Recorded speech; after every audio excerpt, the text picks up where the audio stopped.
आपका शुभ होते देख जिसे चिंता हो जाए वो शुभ चिंतक है आपका। हाँ। आज इंसान अपने दुख से नहीं सामने वाले के सुख से दुखी। हाँ। सच्चाई है ये आज की डेट में।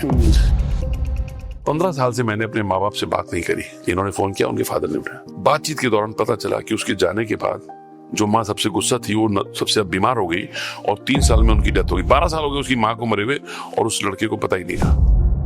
मैं आईटी कंपनी का प्रेसिडेंट भी बना। आपको अच्छी खासी सैलरी मिली जी। जब मैंने वो नौकरी छोड़ी थी, 6 फिगर सैलरी थी 2001 में, तो सबसे ज्यादा मेरे फादर गुस्सा हुए थे। उनको लगा था कि बेवकूफ आदमी है, इतनी अच्छी नौकरी छोड़ के करेगा क्या।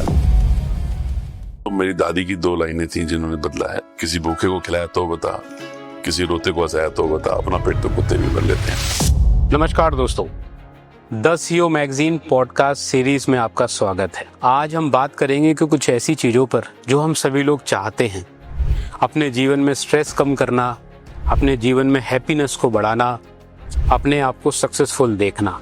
हमारी लाइफ बड़ी टेंशन से भरी हुई है, लगातार डिस्ट्रैक्शंस हो रहे हैं। आज the CEO magazine podcast series में हमारे साथ हैं doctor Anil Sethi, transformation expert और सर्टिफाइड हैप्पीनेस कोच।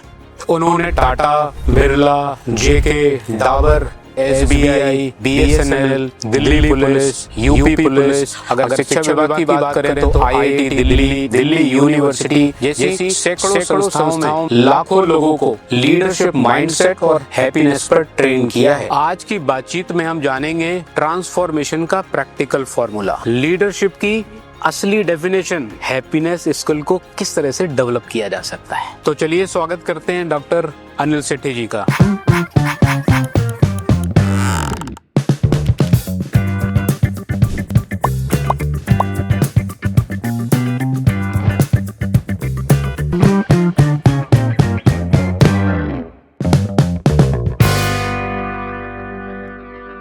सर, जैसे आप ट्रांसफॉर्मेशन कोच हैं और हर बार आप ट्रांसफॉर्मेशन की बात करते हैं, लगातार कोई भी, जब आप हैप्पीनेस की बात करते हैं, ट्रांसफॉर्मेशन की बात करते हैं, तो आम आदमी के लिए एक सिंपल डेफिनेशन में आप बताएं एक्चुअली ये होता क्या है। देखिए, मैं एक दो बिल्कुल सिंपल तरीके से समझाता हूँ। देखिए, एक प्लेन है तो वो अपनी एक ट्रैजेक्टरी में, एक अपने उसमें दायरे में चलता रहता है, ठीक है। लेकिन जब आपको चंद्रमा पे, मार्स पे जाना होता है तो रॉकेट को डिफरेंट किस्म का फोर्स चाहिए होता है ताकि वो ऑर्बिट से बाहर निकल जाए। मैं उसको ट्रांसफॉर्मेशन मानता हूं। देखिए, आज की डेट में इंसान कैसे जी रहा है, सुबह होती है, शाम होती है, उम्र यूं ही तमाम होती है। इस शहर में हर शख्स परेशान सा क्यों है? मतलब वो अगर लाख रुपया रोज भी कमा रहा है, करोड़ रुपया रोज भी कमा रहा है, खुश नहीं है वो। क्यों? उसको हैप्पीनेस का पता ही नहीं है, हैप्पीनेस है क्या। तो एक एग्जांपल के तौर पे बताता हूं मैं, बड़ी इसको भी। आपको किसी ने कॉफी दी, ठीक है, और आपने सिप लिया, बड़ी कड़वी है यार, बड़ी कड़वी है। तब तक उसने आगे कहा, भैया नीचे चीनी चम्मच दी आपको हिलाने के लिए, चम्मच से आपने हिलाई नहीं, आप कड़वी कॉफी पिए जा रहे हो। अगर आप चम्मच से हिला दोगे तो मीठी होगी ना, देन यू एंजॉय इट। तो कई बार हमें जिंदगी की हैप्पीनेस हम बाहर ढूंढ रहे होते हैं, वो इंटरनल मैटर है, वो इनसाइड चैप्टर है। Happiness is inside chapter. और जब ट्रांसफॉर्मेशन होता है ना, सबको दिखता है। मैं एक छोटा सा एग्जांपल देता हूं। एक फैक्ट्री में मैंने प्रोग्राम किया, ये आज से कोई 15 साल पुरानी बात है।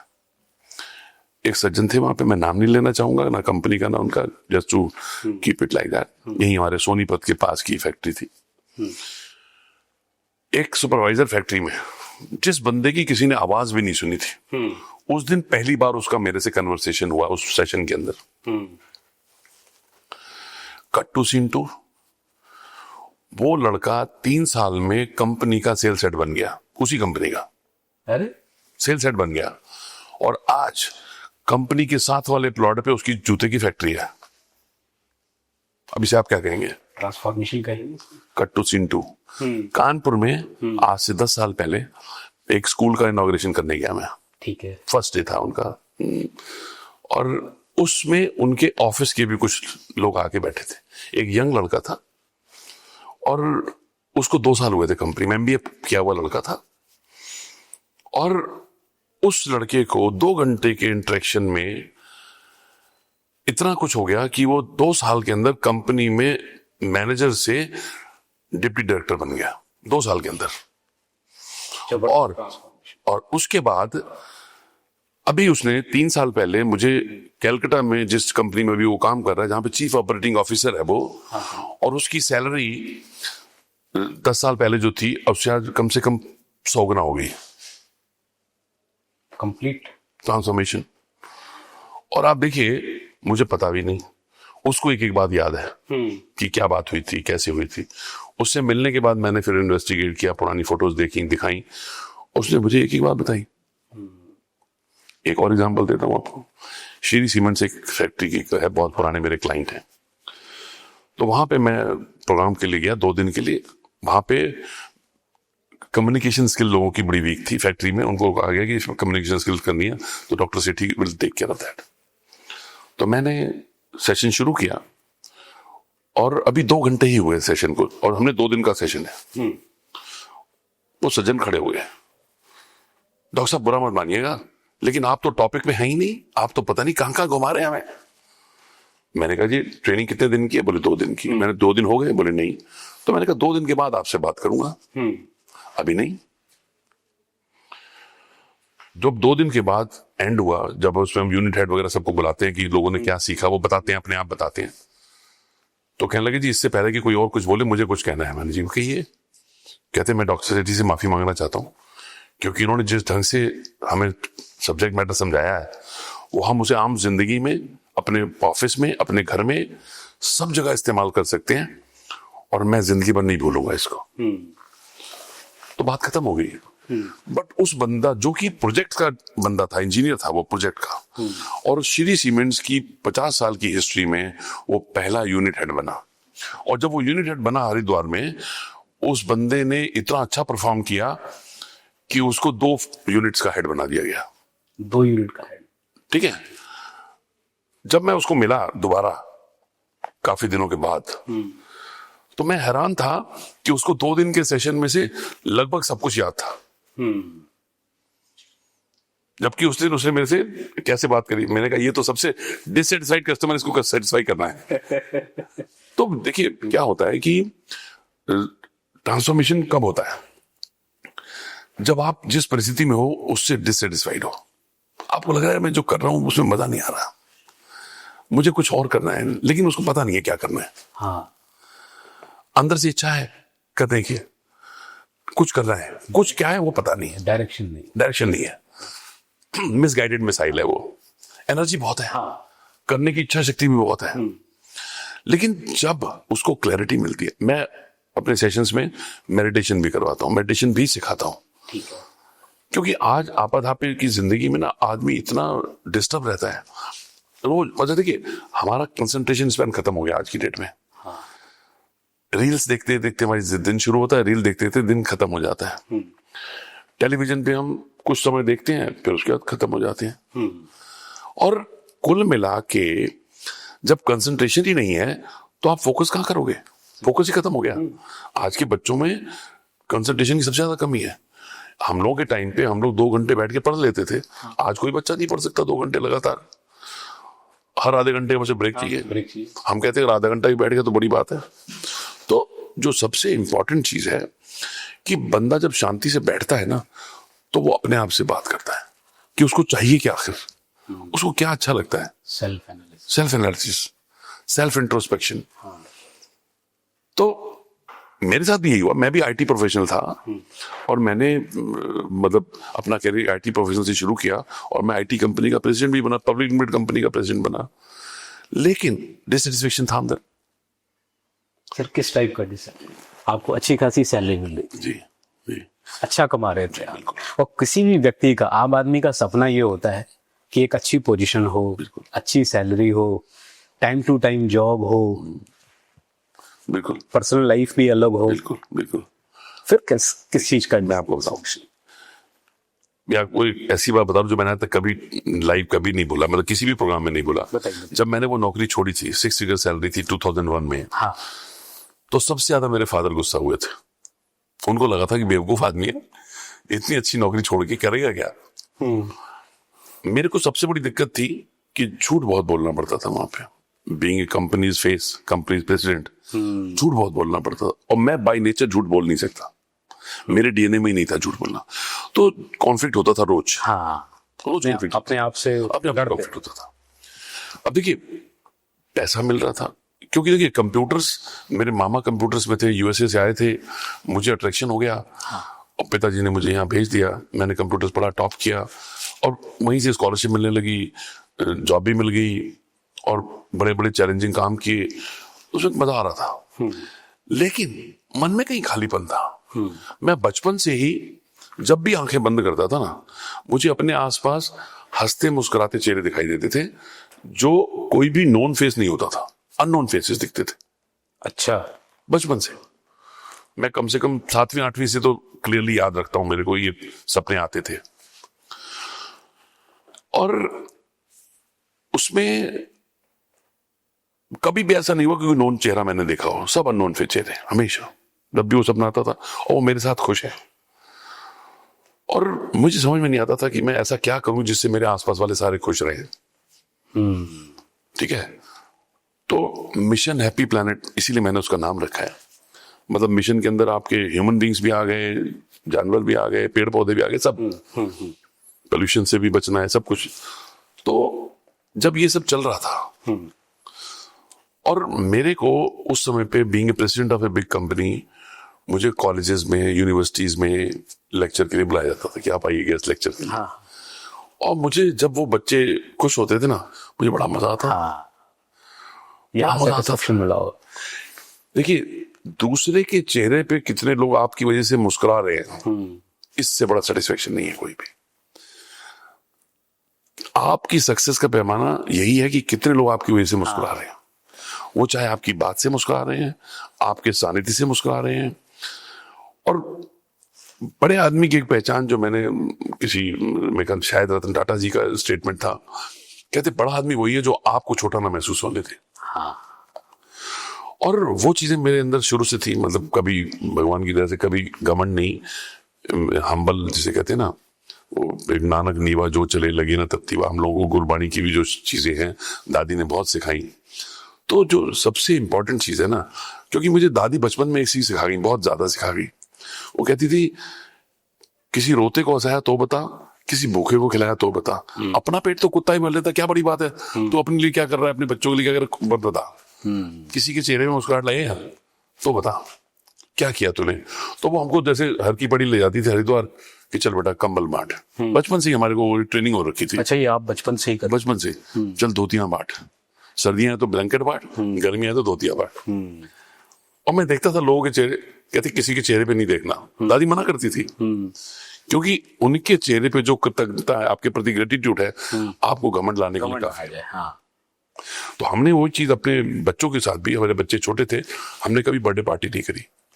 हमने रोटी सब्जी के पैकेट्स बनवाने, पूरी सब्जी के पैकेट्स बनवाने, और बच्चों को लेके मंदिर टू मंदिर, जब तक खत्म नहीं हुए तब तक बांटने हैं। अच्छा, बर्थडे आने वाला है किसी का घर में, तो घर में क्या प्रिपरेशन होती है, पापा इस बार कड़ी चावल बनवाए। मतलब थॉट प्रोसेस ही चेंज हो गई। नहीं, जैसे आजकल आज जो हम लोग जेनजी को देखते हैं, वो ये सोचते हैं कि चलो इस पिछली बार ये वाला रेस्टोरेंट ट्राई किया था, इस बार ये करते हैं, पिछली बार ये कुछ किया था, इस बार कुछ अलग। हम लोगों के टाइम पे शेयरिंग केयरिंग का बड़ा कॉन्सेप्ट था। आजकल बच्चा एक हो गया, शेयरिंग केयरिंग कहाँ से सीख? हाँ, है ही नहीं। स्कूलों में भी होता था कि चलो बेटा शेयर करो, इससे शेयर करो, आज अपना टिफिन इनको दो, उनको दो, वो चीजें होती थी। आज देखिए, मैं एक छोटी सी बात और बताता हूँ, मतलब हम तो बहुत, मतलब आप बड़े लोग कहेंगे शायद ओल्ड फैशन है। हमारे घर में अगर खीर बनी है, हलवा बना है, तो पड़ोसी के घर कटोरी में जरूर जाएगा, और वहां से वो कटोरी कभी खाली वापस नहीं आएगी, चाहे उसमें तो चीनी आए। ये पुराने लोग समझ रहे होंगे इस चीज को, जो पुराने लोग देख रहे होंगे इस चीज को समझ। तो मैं जब पहली बार किसी कॉलेज में एज ए गेस्ट लेक्चर गया, तो एक बच्चे ने मुझसे पूछा कि सर आप यहाँ क्यों आए हैं? तो मैंने उसको ये एग्जांपल दिया, मैंने कहा I am just giving back to society, क्योंकि मुझे सोसाइटी से बहुत कुछ मिला है। I am just giving back to society. मुझे नहीं पता था कि ये परिस्थितियां ऐसी हो जाएंगी कि मैं इसका प्रोफेशन बन जाएगा मेरा, जो मेरा शौक था। वो कहते ना, something you enjoy you do and you get paid, इससे अच्छी तो कोई बात ही नहीं हो सकती। ये तो आपका पैशन भी है और पैसा भी है। बिल्कुल। और मुझे, मतलब आप ये यकीन मानिए कि कोई भी काम करते समय मुझे थकान नहीं होती। मैं आज भी इस उम्र में भी 16-18 घंटे आराम से काम कर सकता हूँ। कितनी उम्र है सर आपकी इस समय? 61 कंप्लीट है और ये बाल मेरे ओरिजिनल है, मैंने रंगे नहीं है, थैंक्स टू माय जीन्स। मेरी मॉम के बाल अब सफेद होने शुरू हुए हैं, टीचर की। सर आपने देसी घी खाया है? खाया है। अभी भी देसी घी और खाते हैं हम, रिफाइंड नहीं खाते कुछ भी। सर एक क्वेश्चन है मेरा। सर आप हैप्पीनेस कोच भी हैं। जी ठीक है सर, आपके हिसाब से हैप्पीनेस का पैमाना क्या है? अरे वाह, क्या बात है पांडे जी, आप तो बिल्कुल चुन चुन के सवाल ला रहे हैं। नहीं सर, मैं कोशिश कर रहा हूँ सर, ये कि उन लोगों के पास ये चीजें पहुंचे जो देखिए, हैप्पीनेस, जिस इंसान के पास 2 वक्त की रोटी नहीं है वो 2 वक्त की रोटी कमा लेता है तो वो हैप्पीनेस है। जिसके पास 2 वक्त की रोटी है तो वो अपने सर के ऊपर छत ढूंढ रहा है, उसको छत मिल जाती तो हैप्पीनेस है। क्योंकि हैप्पीनेस का पैमाना सबके लिए अलग अलग है, सेम नहीं हो सकता कभी किसी के लिए। मतलब एक जोक है, एक मेरे मित्र थे, टीचर थे, हम लोग, मेरा बिरला मेरे बहुत पुराने क्लाइंट हैं, तो कहते हैं बिरला का सारा काम मुझे मिल जाए ना, मैं उससे ज्यादा कमा के दिखा दूंगा। अच्छा कैसे भाई? कहते मैं अपनी ट्यूशन थोड़ी ना छोड़ूंगा, जो ट्यूशन 10,000 रुपए महीने की ट्यूशन नहीं छोड़ूंगा, तो मैं बिरला से ज्यादा कमा के दिखा दूंगा। Salary plus tuition. तो देखिए, ऐसा है, हर किसी की हैप्पीनेस बड़ी अलग अलग है, लेकिन हम होता क्या है, आज इंसान अपने दुख से नहीं, सामने वाले के सुख से दुखी। हाँ, आपका शुभ होते देख जिसे चिंता हो जाए वो शुभ चिंतक है आपका। हाँ। शुभ चिंतक, डेफिनेशन चेंज कर दिया आपने तो। हाँ, नहीं, सच्चाई है ये आज की डेट में। और मुझे क्या लगता है, जो इंसान दूसरे की खुशी में खुश नहीं हो सकता, दूसरे के दुख में दुखी नहीं हो सकता, वो इंसान नहीं है। हाँ, इंसान अगर आप हैं, भगवान ने आपको इंसान बनाया है, तो ये गुण आपके अंदर होना चाहिए। और लोग कहते हैं वो फला आदमी जो है मुझसे इतना भी अच्छा प्यार कर ले वो गलत आदमी है। मैंने कहा तो प्यार की डोज बढ़ा दो।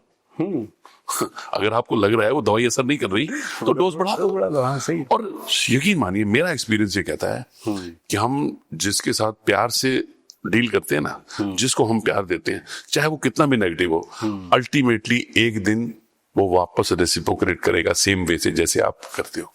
ये मेरा रियल टाइम एक्सपीरियंस है, रियल लाइफ एक्सपीरियंस है। मैं मतलब इस जर्नी का जो सबसे एक one of the turning point था जो मैं शेयर करना चाहता हूँ, कैसे मुझे लगा कि मुझे इस क्षेत्र में आना चाहिए। हाँ, 2 किस्से हुए, दोनों ही इत्तेफाक से अब्रॉड हुए। 96 में मैं पहली बार यूएस गया।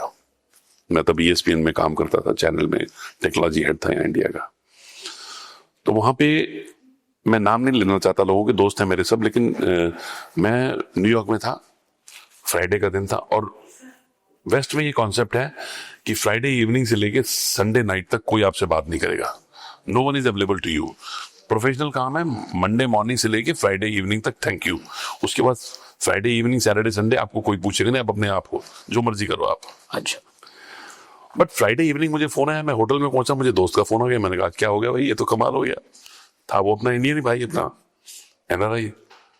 कहता है शाम का क्या प्रोग्राम? मैंने कोई प्रोग्राम नहीं, अभी तो सोचा भी नहीं, ये कहीं घूमने जाऊंगा, क्या करूंगा। कहता है अगर टाइम है तो मेरे साथ थोड़ा चलो। मैंने कहा बड़ी अच्छी बात है, कोई दिक्कत ही नहीं है। मैंने कहा जाना है? बोले आओ, मैं आऊंगा, गाड़ी में बताऊंगा। फिर ही पिक मी अप। तो मेरे से कहता है न्यू जर्सी जाना है। अच्छा। मैंने क्यों जाना है न्यू जर्सी? कहता है यार मेरा एक दोस्त है, अंग्रेज है, जॉन, वो अपनी बिलवर्ड के लिए पागल था, शादी करना चाहता था, और साहब हम लोगों ने मिल मिला के 6 महीने पहले उसकी शादी कर दी, और आज वो कहता है मुझे डाइवोर्स चाहिए। 6 महीने में उसका नशा उतर गया। तो मैं चाहता हूं कि तुम थोड़ी सी काउंसलिंग कर दो। अच्छा। तो मैंने कहा मैं क्या करूंगा? बोले जितनी तू बातचीत करता है ना उतना काफी है। तब तक मैं प्रोफेशनली कुछ नहीं करता था, ना ही मैंने कोई उसकी ट्रेनिंग ली थी। हम भाई साहब पहुंचे उनके घर में, टाइमिंग ऐसी थी कि दोनों मियां बीवी में लड़ाई चल रही थी, किसी बात में तो मैं हो रही थी। कुछ हुआ हम वहां पे 15 मिनट खड़े रहे, 20 मिनट हो गए, किसी ने हमसे बैठने के लिए नहीं कहा, किसी ने हमसे पानी भी नहीं पूछा। हम समझते हैं हमारे देश में, हमारे जो कल्चर है वो ऐसा है कि जो मर्जी हो जाए, बंदा आ रहा है तो उसे बैठाओ। अतिथि देवो भव की कल्चर है वहां पे। मैंने उसको हाथ लगाया, मैंने कहा चल यार चलते हैं यहाँ से। बाहर आके नाराज हो गए मेरे से, पर इतनी दूर से तुझे लेके आया, तूने एक शब्द नहीं बोला अंदर। मैंने कहा यार देख, जो परिस्थिति थी उनकी वो हमारी सुनेंगे नहीं। हाँ। जब वो इतना गुस्से में लड़ रहे हैं तो हमसे बात कैसे करेंगे वो? तो भाई साहब बोले फिर अब क्या करना है? मैंने कहा कल सैटरडे है, इनको ब्रंच पे जॉन को बुला लो। वाइफ को नहीं, मैं वाइफ को रहने थे, जॉन को बुला, क्योंकि रास्ते में मुझे उसके बारे में बताया था। तो नेक्स्ट डे हम ब्रंच पे मिले सैटरडे को जॉन से। तो जॉन से मैंने पूछा, do you love your wife? कहता what a stupid question, whole world knows I love my wife. मैंने स्टिल आई वांट आंसर। बोले यस। मैं tell me how many time you have appreciated your wife after the marriage? He could not recall a single incident where he appreciated his wife. 6 महीने में एक बार भी तारीफ नहीं की। मैंने कहा how many time you have shouted at her? बोले every day I shout at her. मैंने कहा is this symptom of love? Just think about it. आप कहते हो आप उसे प्यार करते हो, आपने अप्रिशिएट एक बार नहीं किया, डांटते आप रोज हो उसको, अब वो सीरियस हो गया। मैंने कहा I know the reason also. देखिए क्या है, साइकोलॉजी और बिहेवियर का बड़ा तगड़ा कॉन्सेप्ट है। साइकोलॉजी जड़ें हैं और आपका बिहेवियर उसका फ्रूट है। आप ऐसा कर रहे हो तो क्यों कर रहे हो, उसके पीछे कुछ ना कुछ तो है। तो हम लोग साइकोलॉजी पढ़ते हैं तो इसलिए हमें पता है कि मैंने कहा मुझे I know the reason also. बोले how can it be, we are talking for the first time, how do you know? मैंने कहा जितना मुझे मेरे दोस्त ने बताया उससे मैं समझ में आता। मैंने कहा आप न्यूयॉर्क ट्रैफिक पुलिस में जॉब कर रहे हैं? बोले हाँ जी। मैंने रिसर्च की, आपकी ट्रेनिंग इतनी सख्त होती है, इतनी रिजिड होती है कि अगर सड़क में 20 गाड़ियां हैं और एक गाड़ी नियम का पालन नहीं कर रही, आप उसको देखोगे, बाकी 19 दिन दिखेंगे। बोले यस। मैंने exactly same rule we are applying at home. उसे 10 काम अच्छे किए, वो नहीं दिखते आपको, एक आपकी मर्जी से अलग हुआ तो आपको वो दिख जाता है। अन्य ट्रेनिंग कम आ रही है तुम्हारी, तो एकदम से वो बोला should I leave the job? मैंने कहा हेलो hold on मैंने कहा don't leave the job, leave the job outside your house। क्योंकि अंदर आपके दिल का काम है, अंदर आपके दिमाग का काम नहीं। हम क्या IQ में फंस जाते हैं। मैंने कहा जॉब घर, क्योंकि घर में बॉस कोई और है, वो वहां दिल का मामला है। तो उसे बड़ा शांति हुई। बोले अच्छा। मैंने कहा you are not a boss, ये आप दोनों बराबर हो। और हमारे देश में तो बहुत बाद में कॉन्सेप्ट आया, वहां पे तो बहुत देर से था लड़का लड़की बराबर है। तो लास्ट चलते चलते कहने लगा कि कुछ और मेरे लिए प्रिस्क्रिप्शन। मैंने कहा दिन में 2 बार मौका देख के उसे थैंक यू और लव यू बोलो, और अगर गलती हो जाए तो फट से सॉरी बोलो। Thank you sir, thank you. अच्छा, मुझे PhD बहुत बाद में मिली, लेकिन लोग मुझे डॉक्टर पहले से ही बोलते थे, पता नहीं क्यों। अच्छा। तो उसने भी उस चलते चलते मुझे थैंक यू डॉक्टर साहब। मैंने कहा मैं डॉक्टर नहीं हूँ भाई। तो आपने किसी ना किसी की तो संकट हरे होंगे, तो संकट मोचन कहते होंगे डॉक्टर। तो अब मजेदार बात बताऊं, ये 96 की बात है। अच्छा। 2004 तक हम टच में थे उनके साथ, 2004 तक। और वो दुनिया मेरी यूनिवर्सिटी भूल जा, वो नहीं भूलता था। अच्छा। वो हमें दोनों मियाँ बीवी हमें विश करते थे हमेशा। और अगर मैं यूएस गया हूं तो उनसे मुलाकात भी होगी, बात भी होगी। तो मेरा कहने का मतलब यह है कि ये एक इंसिडेंट था जो मुझे लगा यार चलो किसी की लाइफ में परिवर्तन हुआ है, विजिबल चेंज हुआ, तो अच्छा लगा। फिर दूसरा सीन हुआ 2004 में। अच्छा। जो मेजर चेंज हुआ, जहां से फिर मैंने उसको प्रोफेशनली करने का सोचा। मैं लंदन में डीडी इंडिया, डीडी न्यूज के चैनल हमने लॉन्च किए पार्टनरशिप में। तो वहां पे मेरे एक मित्र थे, उनका MBA कॉलेज था, यूनिवर्सिटी ऑफ वेल्स से अटैच था। उन्होंने मुझसे कहा 1 घंटे आके बच्चों को लेक्चर दे दो। लेक्चर भी क्यों देना था, रैकेट बेनकीजर वहां की one of the largest MNC थी। ठीक है। जैसे हमारे यहाँ यूनिलीवर है, वैसे हमारे डिटॉल, चेरी ब्लॉसम, हार्पिक बड़ी ब्रांड है उनके। तो यूके की one of the largest employer है वो। और मैक्स रैकेट्स, तो बच्चों को MBA वालों को थोड़ा वो रहता है कि हम इस कंपनी में जॉब करेंगे तो क्या क्या क्या होता है, क्या क्या करना चाहिए, तो प्रिपेयर करना उनको ना प्रोफेशनल करियर। मैं देख करके आया हूँ उसमें क्या चल रहा है। तो जब मैंने क्लास ली तो उसमें 60 बच्चे थे। और उन 60 बच्चों में आधे बच्चे हमारे एशियन थे, यानी बांग्लादेशी, पाकिस्तानी, इंडियन, आधे बच्चे, क्योंकि उसके एडमिशन सीधा सही होते थे ज्यादा। मुझे ना जब तक मैं अपने संस्कारों की बात, परिवार की बात, माता पिता की बात ना करूं, मुझे मजा नहीं आता। मैंने 1 घंटा तो बोला, मैंने कहा यार 15 मिनट और बोलना चाहता हूँ। तो बच्चे बोले सर आप 1 घंटा और बोलो। क्यों? क्योंकि मैं बच्चों को थोड़ा सा लाफ्टर, थोड़ा सा जो, तो मैं 15 मिनट मैंने घड़ी देख के 15 मिनट माता पिता और फैमिली की वैल्यू के ऊपर बोला। 3 बच्चे रो पड़े। अच्छा। इंडिया में हो सकता है, बट यूके में हुआ तो मेरे लिए हैरानी की बात थी। हाँ, क्योंकि वो थोड़ा ज्यादा प्रोफेशनल। बिल्कुल, तो वहां पे इमोशंस नाम की चीज। हाँ, इमोशन नहीं है वहाँ। तो 2 लड़के तो चुप कर गए, तीसरा लड़का चुप ही ना करे। तो मैं ऐसे ही पानी का गिलास लेके उसके पास गया। मैंने क्या हुआ, उस लड़के का नाम था नीरव। हाँ, NRI था, मतलब इंडिया से गया हुआ था, बॉम्बे का बेस का लड़का था। मैंने कहा क्या हुआ? बोला सर आपने मुझे मेरी गलती का एहसास करा दिया। मैंने कहा हुआ क्या? कहता सर मैं 15 साल पहले यहाँ आया था और 15 साल से मैंने अपने माँ बाप से बात नहीं करी। अरे, लड़के आए था। हाँ, उनका कुछ इशू हो गया था। हाँ, कुछ तो मैंने कहा तो कॉल कर लो भाई, अगर गलती का एहसास हो। बोले सर मैं रो तो इसीलिए रहा हूँ, मेरे पास घर का नंबर नहीं है। क्योंकि वो 15 साल पहले अगर आया तो 80s में कितने घरों में फोन होते थे। मैंने कहा चलो कोई नहीं, हम कोशिश करते हैं। तो मैंने बॉम्बे रहा हूँ, चूंकि मेरे दोस्त थे, तो मैंने उनको बोला इस नाम से, डायरेक्टरी में से कुछ उन्होंने नंबर देख के मुझे भेज दिए। तो मैंने उनको दिया, उसमें 2-3 ट्राई के मिल गया फाइनली। तो उनके फादर ने फोन उठाया उधर से। इन्होंने फोन किया, उनके फादर ने उठाया। पापा मैं नीरव बोल रहा हूँ। जैसे फिल्मों में दिखाते हैं ना, फादर के हाथ से फोन छूट गया। मुझे यकीन नहीं हुआ कि 15 साल बाद बच्चा फोन कर रहा है। बातचीत के दौरान पता चला कि उसके जाने के बाद जो माँ सबसे गुस्सा थी वो सबसे बीमार हो गई और 3 साल में उनकी डेथ हो गई। 12 साल हो गए उसकी माँ को मरे हुए और उस लड़के को पता नहीं था। अब तो रोना ही ना रुके उसका। मैंने कहा इसको रोक भी नहीं सकता मैं। कुछ 6 महीने बाद मैं वापस इंडिया आ गया। तो मैं अपने पेरेंट्स के पास यूपी गया हुआ था मिलने के लिए। रात को मोबाइल पे मुझे फोन आता है, अननोन नंबर है, सर अपना एड्रेस भेजो। मैंने क्यों, क्या हो गया? सर मैं आपको टिकट भेज रहा हूँ, मेरे पापा आपसे मिलना चाहते हैं। मेरे पापा मिलना चाहते हैं? कौन बोल रहा है भाई? बोला सर मैं नीरव बोल रहा हूँ। नहीं तो इंडिया का नंबर है। बोला सर मैं बॉम्बे आया हुआ हूँ और ये पापा आपसे बात करना चाहते हैं। मैंने कहा भाई मैं बॉम्बे आता रहता हूँ, आप उनका एड्रेस मुझे भेज दो, मैं मिल लूंगा, टिकट मत भेजो। इतने में उनके पापा ने फोन ले लिया। बोले डॉक्टर साहब मुझे नहीं पता आपने इसको क्या बोला नहीं बोला, 15 साल इसको हमारी याद नहीं आई, लेकिन आपने ऐसा क्या किया जो आज हमारे सामने खड़ा ही है। मैंने कहा जी मेरा रोल तो डाकिए का है। वो चिट्ठी इसने पढ़ ली, इसकी समझ में आ गई, इसकी किस्मत आपकी किस्मत।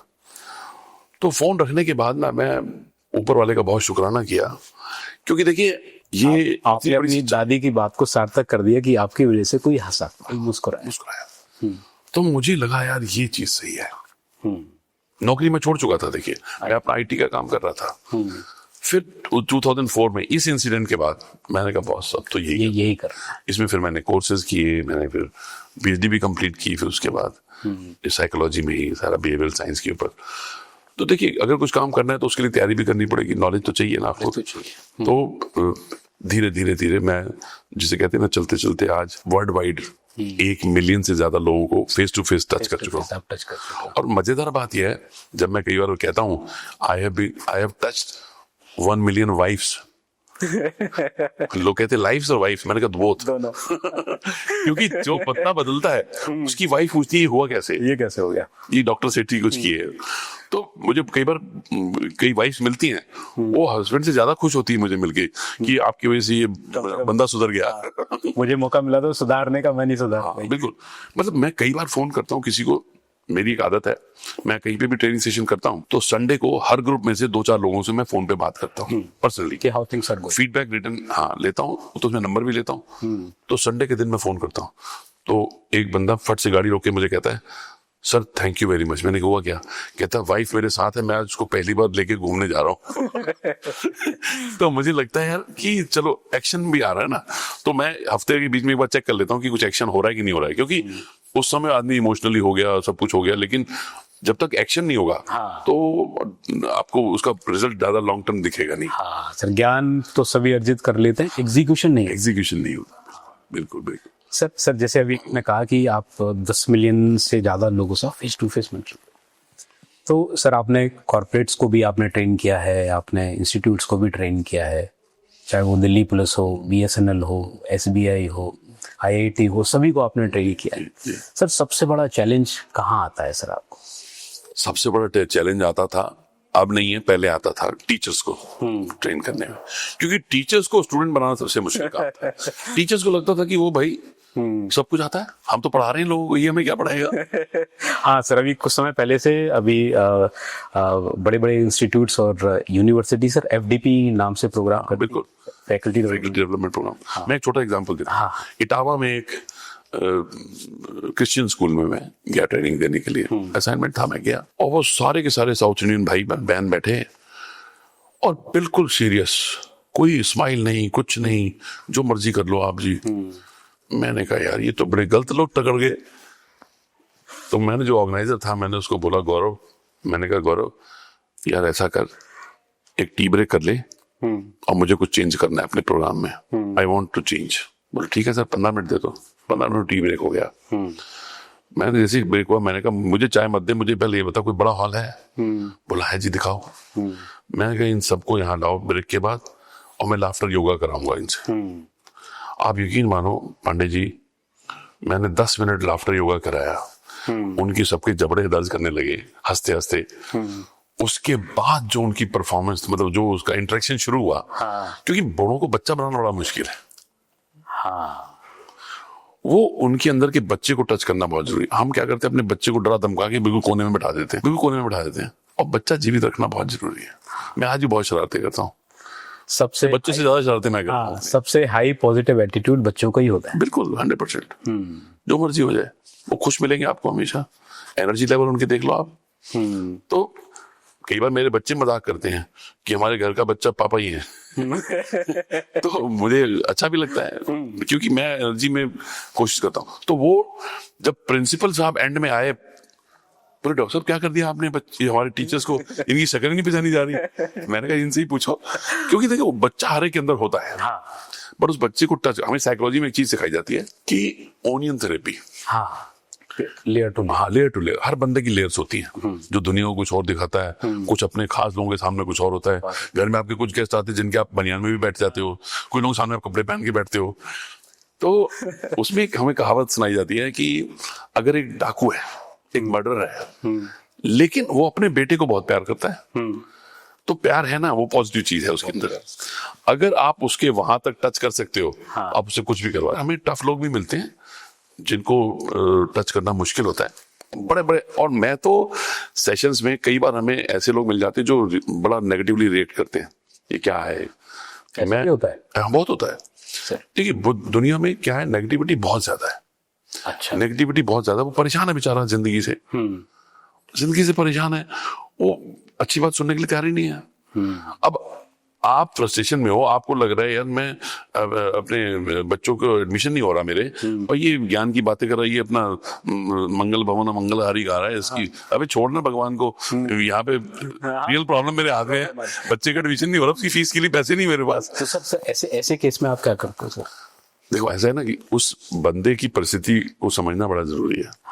अगर आप उसकी परिस्थिति नहीं समझोगे, तो मैं उससे कहता हूं कि आज की डेट में आपके पास 2 बड़े चैलेंज क्या है, मैं ऐसे पूछ लेता हूं, फिर बंदा बता देता है 2 चैलेंज। मैंने कहा इसमें तो मैं कुछ नहीं कर सकता, बट हाँ इसमें आपको हेल्प कर सकता हूँ। मैंने कहा आप कहते हो कि अगर ये हो जाएगा तो मैं खुश होऊंगा, मैं कहता हूँ नहीं, अगर आप खुश रहोगे तो ये हो सकता है। खुश आपका पहले रहना जरूरी है, रिवर्स इंजीनियरिंग बहुत जरूरी है।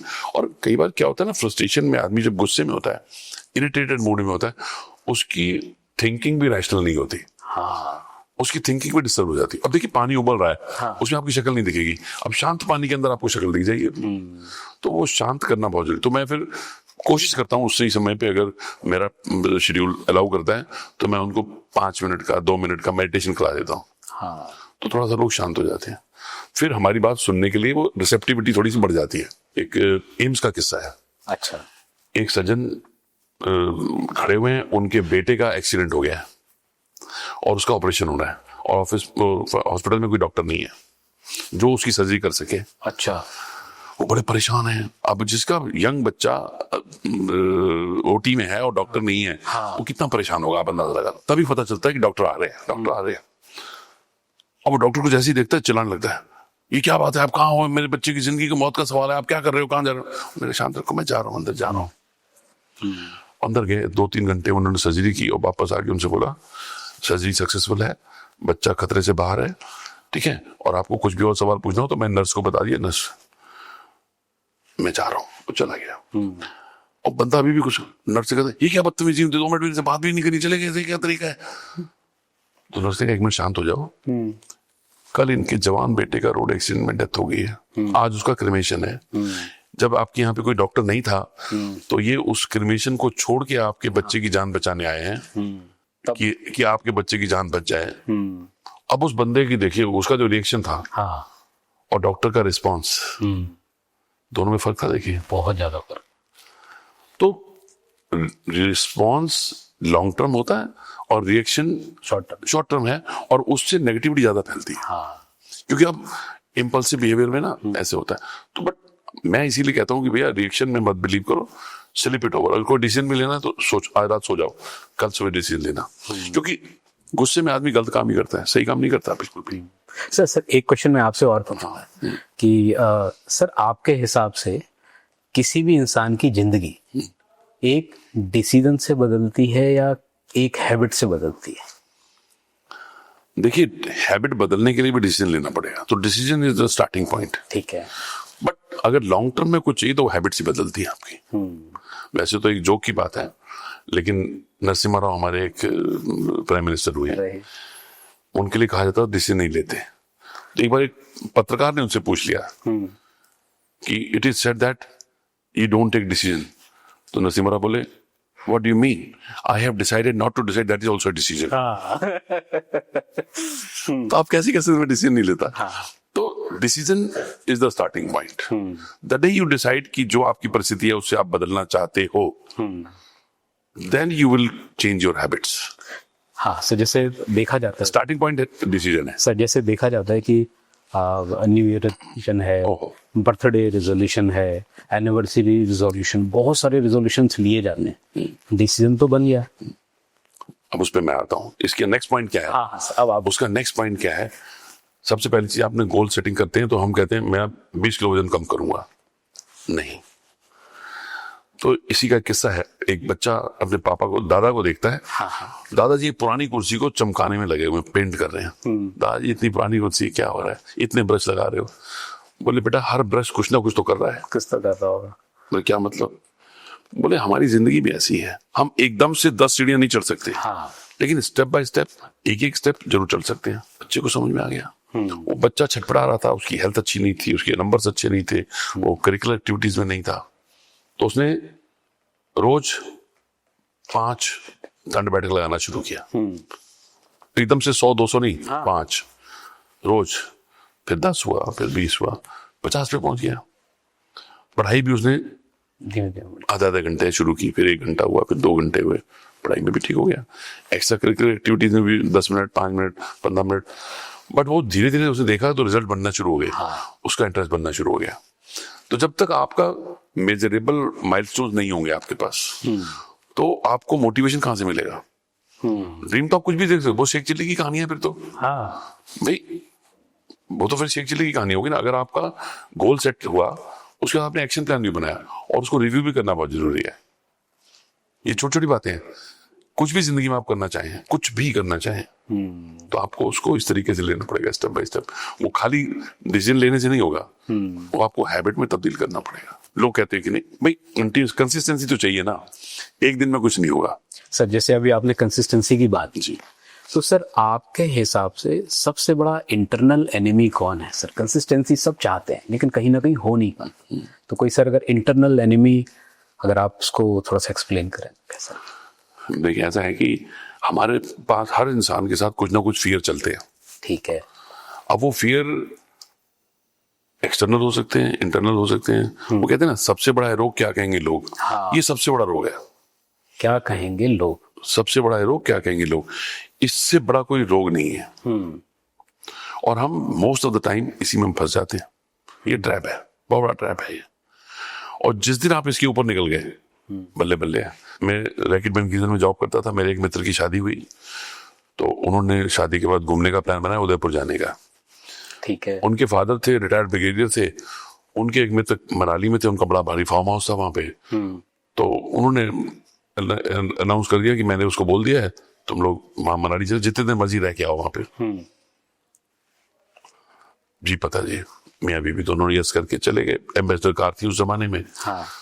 भाई साहब जैसे हिल्स शुरू हुए मंडी के पास, वाइफ को वॉमिटिंग शुरू हो गई, तो ज्यादा बुरा हाल हो गया, तो डॉक्टर शहर में पहुंचे तो डॉक्टर को दिखा दें। तो डॉक्टर ने चेकअप किया, बोले क्या ऐसे क्या है? बोले जी मैं तो बचपन से ही हिल्स पे नहीं जा सकती, मेरे को तो दिक्कत है, सांस लेने में दिक्कत हो जाती है, आई कांट ब्रीथ। तो उसके हस्बैंड ने पूछा कि भाई पता है क्यों नहीं फिर? बोले जी पहले ही दिन में पिताजी के सामने मुंह खोलती तो लोग क्या कहेंगे, लोग क्या कहेंगे। तो उसने कहा you decide who spoiled your honeymoon. वापस आना पड़ा उनको उसी दिन। तो अगर बता देती, हम ये नहीं करते। तो उससे मैंने एक चीज सीखी, सच बोलो सुखी रहो, पहले बात कर लो क्लियर कि मैं ये कर सकता हूँ, ये नहीं कर सकता। और मैं अपने प्रोफेशन में भी यही करता हूँ, मैं जो कर सकता हूँ उसके लिए हाँ है, जो नहीं कर सकता उसके लिए ना है। हाँ अगर आप बोलोगे तो मैं उसके लिए ट्राई कर सकता हूँ, ये मैंने किया नहीं है कभी। अगर आप बोलोगे तो मैं कर सकता हूँ। लेकिन सबसे बड़ी दिक्कत ये है, आदमी ना शेखी बखारने में हमारे देश में बहुत लोग आ गए। उनको फ्री की पब्लिसिटी चाहिए, मैं ये भी कर दूंगा, वो भी कर दूंगा, चांद तारे तोड़ लाऊंगा। मतलब एक हस्बैंड ने वाइफ से कहा मैं तेरे लिए चांद तारे तोड़ लाऊंगा, और भाई साहब जब घर पहुंचे तो उनकी बेडशीट में चांद तारे थे और छत में भी चांद तारे लगे हुए थे।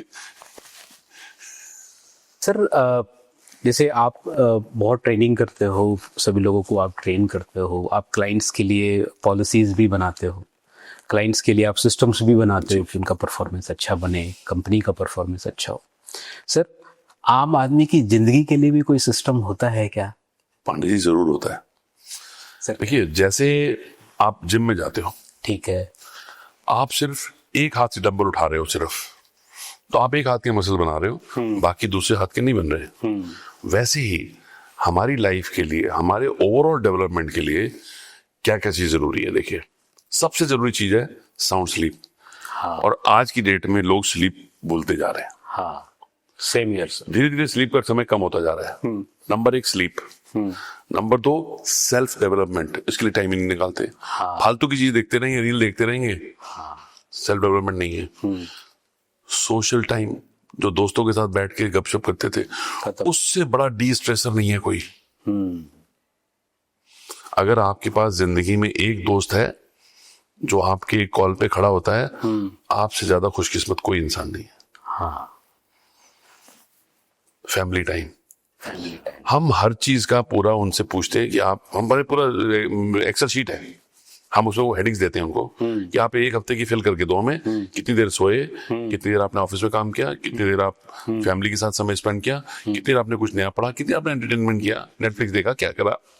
वो जब मुझे दिखाते हैं तो मैं बता देता हूँ बेटा कहाँ गड़बड़ है। अब देखिए सबसे इंपॉर्टेंट चीज है, एक बहुत बड़ी कंपनी के सीईओ 40 साल के डेली रनिंग करते थे मॉर्निंग में बॉम्बे में, और हार्ट अटैक से डेथ हो गई। उनका स्लीप एवरेज 4 घंटे से ज्यादा नहीं था। That was the reason. अच्छा, हम कहते जी कोई बात ही नहीं, स्लीप से कोई लेना देना ही नहीं है। मेरे एक मित्र हैं, उनके बेटे के बड़े सारे दोस्त हैं, वो बड़े दुखी रहते थे, मेरे से कहने लगे यार ये इसे बहुत फालतू के दोस्त पाले में, इसके ढंग का एक भी दोस्त नहीं है। तो मैंने उनको कुछ समझाया, तो उन्होंने एक दिन रात को 12 बजे बेटे को बुलाया, बोले बेटा तेरे बहुत सारे दोस्त हैं ना, मेरे तो 2 ही दोस्त हैं, तू अपने किसी 2 दोस्त को फोन कर ले और बोल कि इमरजेंसी है, आ जाओ। उसने वैसे 2 को फोन किया, एक ने उठाया, एक ने नहीं उठाया। जिसने उठाया उसने कहा मैं हूं नहीं यहाँ पे। बोले और ट्राई करने और कर लो, 1-2 और फोन कर लो। 4-5 लोगों को फोन किया, कोई नहीं आया। और पापा ने अपने एक दोस्त को फोन किया कि भाई इमरजेंसी है, जल्दी से मेरे घर पहुंचा। उनके दोस्त आए, बोले बता भाई क्या हुआ, क्या तकलीफ है? मेरे पास घर में 10 लाख रुपए थे, मैं लेके आया हूं साथ में, और चाकू भी है मेरे पास। भाई या तो लड़ाई हो गई कहीं पे, या कोई परेशानी होगी, पैसे की जरूरत है, मैं 2 चीज साथ लेके आया हूँ। उन्होंने अपने बेटे को बोला देख बेटा दोस्ती इसको बोलते हैं, और अगर आपका जिंदगी में ऐसा एक दोस्त है ना, कपिल शर्मा के शो पे सलमान खान के पिताजी आए थे। वो कहने लगे, उनसे पूछा गया कि किसी इंसान को पहचानना तो उसकी क्या पहचान देखना चाहिए? बोले उसके दोस्त कितने पुराने और उसके एम्प्लॉयज कितने पुराने हैं। तो मैंने एनालिसिस करनी शुरू करी। मेरी उम्र, मैंने बताया आपको 61 साल है, 45-46 साल पुराने मेरे काफी दोस्त हैं। 35 साल पहले तो बहुत ज्यादा है। और मेरे पास मेरी कंपनी को लगभग 22 साल हो गए हैं और मेरे पास 16-17 साल पुराने वाले एम्प्लॉइज हैं। तो मैंने कहा मैं ठीक ट्रैक पे चल रहा हूँ। देखिए क्या होता है ना कि कंसिस्टेंसी बड़ी इंपॉर्टेंट चीज है।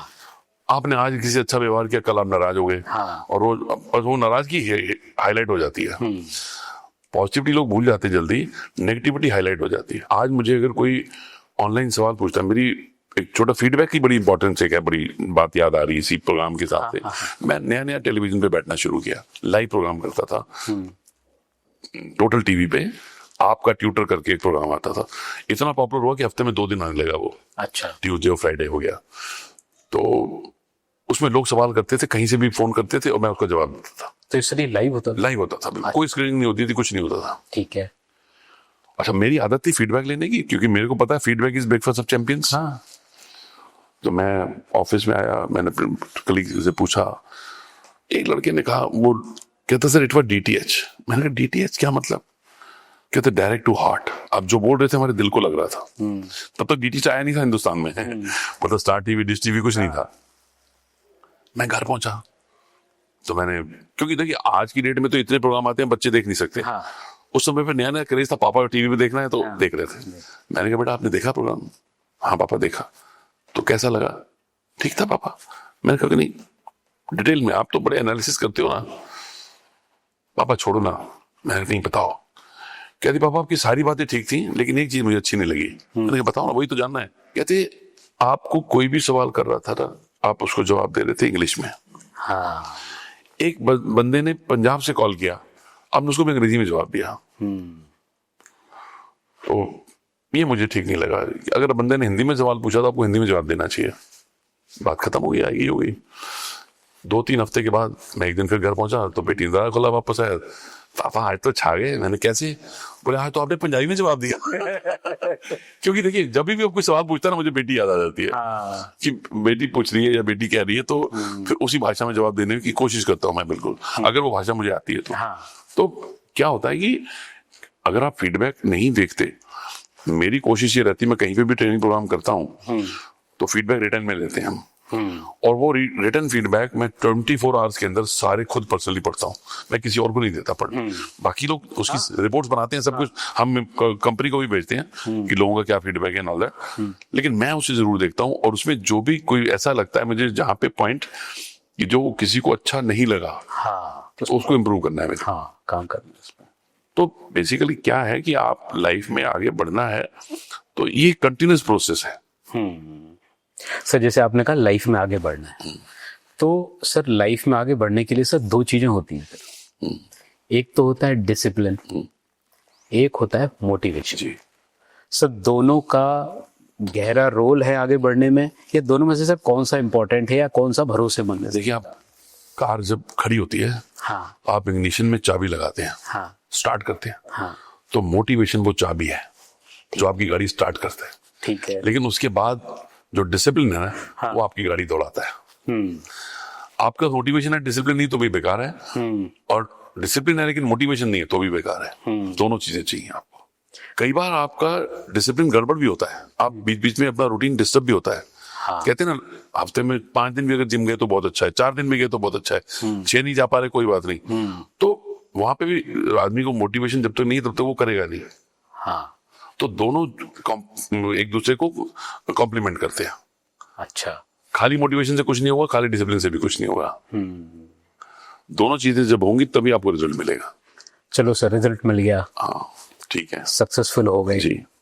तो सर कोई भी जो सक्सेसफुल व्यक्ति है सर, ज्यादातर देखा गया है कि वो ज्यादातर गुस्से में रहते, एंजाइटी उन पे ज्यादा रहती है। तो सर ऐसा उनके साथ ऐसा क्यों होता है कि ज्यादा परेशान से रहते? आपसे मैं एक छोटी सी बात पूछता हूँ, आपने भगवत गीता सुनी है? सर क्योंकि मैं भी चाहता हूँ सक्सेसफुल होना, आम आदमी जो भी देख रहे हैं सब सक्सेसफुल होना। मैं बता रहा हूँ आपको, भगवत गीता आपने पढ़ी है, कभी सुनी है, उसके बारे में कुछ सुना है? अर्जुन जैसा गांडीवधारी वार जोन में पहुंच के गांडी उठाने के लिए तैयार नहीं है, और उसकी काउंसलिंग करी कृष्ण भगवान ने। ये वर्ल्ड की पहली काउंसलिंग थी वो, जिसको आज हम गीता के नाम से जानते हैं। ठीक है ना? और जितने आप, अगर आप कितने सक्सेसफुल हो तो आपको उतनी ही इनसिक्योरिटी भी होती। You are alone at the top. हाँ, you are alone at the top. आप अपनी कमजोरियां दूसरे से शेयर नहीं कर सकते। किससे शेयर कर सकते हो? अपने मेंटर से, अपने गुरु से, ठीक है, या जिसके ऊपर आप बहुत ज्यादा ट्रस्ट करते हो, फ्रेंड। हाँ, उसको कहते हैं फ्रेंड, फिलोसोफर, गाइड, जो जिनके साथ आप सब कर सकते हो। बट आप दुनिया के लिए आप एक आवरण ओढ़े हुए हो। आपका एक मुखौटा है, आपकी एक इमेज है। तो देखिए, फेल होने का डर हमें पढ़ने के लिए मजबूर करता है। हाँ, वैसे ही जिसने एक बार सफलता हासिल कर ली, अगली बार फेलियर ना हो जाए इसलिए उसको और ज्यादा मेहनत करनी है। तो इनसिक्योरिटी रहती है। लेकिन अगर आपका बेस मजबूत है, अगर आपकी क्लैरिटी ऑफ थॉट्स बड़ी क्लियर है, तो इनसिक्योरिटी नहीं होगी। Then you will be able to deal with that internal जो आपका द्वंद है, उसको आप डील कर सकते हैं। और उसके लिए आपको क्या होना चाहिए? आपको स्पिरिचुअलिटी, मेडिटेशन और ग्रेटिट्यूड। अगर आपके पास ये चीजें हैं ना, तो आपको स्टेबल कर देगी वो। आपकी तो सक्सेस और फेलियर, गीता का ज्ञान है ना, कर्म आपके हाथ में, रिजल्ट आपके हाथ में नहीं है। हाँ, वो आपको वहां से मिलेगा। बहुत बड़े ग्रुप के मालिक, ठीक है। तो सीएफओ मेरा दोस्त, उनकी कंपनी का, उसकी हिम्मत नहीं पड़ रही थी कि जाके अंदर बताए कि इस बार प्रॉफिट कम हो गया है। अच्छा, सालाना प्रॉफिट डिस्कस करना था कि इस साल का प्रॉफिट कम हो गया है। ये वापस आके हमें बता रहे हैं वो। क्या तो मैंने उनसे जाके कहा, जी इस बार ऐसा ऐसा हो गया। कोई बात नहीं, 3000 घरों का चूल्हा जला रहे हो तुम, और अगर उसमें 2 पैसे कम आए हैं इस बार, कोई बात नहीं, अगली बार आ जाएंगे। हाँ, सिंपल है। माइनस में हो लेकिन जीरो तो नहीं हो। नहीं है। Comparative analysis. कहते ठीक है, पहले 100 कमा रहे थे, अभी इस बार 80 कमाए हैं। हाँ। लेकिन 3000 घर को तो चलाया आपने। हाँ, अब उसे कैसे भूल सकते हो? ऐसे मत सोचा करो आप। तो कहता मेरे लिए लर्निंग थी वो। सीएफओ कहता मेरे लिए लर्निंग हो गई। हम तो फाइनेंस के हिसाब से चल रहे थे कि कंपनी को पिछली बार से प्रॉफिट कम हुआ है।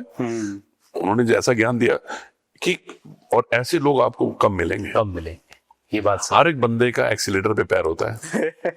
मतलब वो की वटिया थे की खटिया, वो ये कहते हैं। मतलब वो एक ही सवाल है, ये क्या करा, क्या बेचा, क्या बचाया, वो बता। बस प्रॉफिट कितना, ये बताओ। हर बंदा प्रॉफिट ड्रिवन हो गया है। लेकिन कई बार प्रॉफिट मॉनिटरी नहीं होता, लोगों में इन्वेस्ट होता है। हाँ, और उसको कोई खरीद नहीं सकता, उसको कोई चोरी नहीं कर सकता। वो है अल्टीमेट हैप्पीनेस। वो अल्टीमेट हैप्पीनेस है। हाँ सर, जैसे अभी आपने एक वर्ड यूज किया ग्रेटिट्यूड के बारे में। जी सर, ग्रेटिट्यूड की बात सभी करते हैं, लेकिन सर आप किन केसेस में ग्रेटिट्यूड काम करता है, किन केसेस में नहीं करता है, तो सर आप थोड़ा सा उसको एक्सप्लेन करें।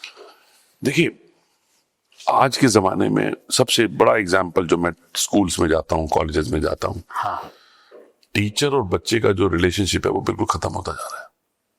अच्छा। हम अपने जमाने में टीचर के पैर छूने में झिझकते नहीं थे। हाँ, वो मारने में नहीं झिझकते थे टीचर। मतलब गलती क्लियर भी नहीं होती थी कि पांडे जी की है कि सेठी की, पांडे जी को 2 थप्पड़ पड़ जाते थे, लग जाते थे, और हम सवाल भी नहीं कर सकते। हाँ, सवाल नहीं कर सकते थे।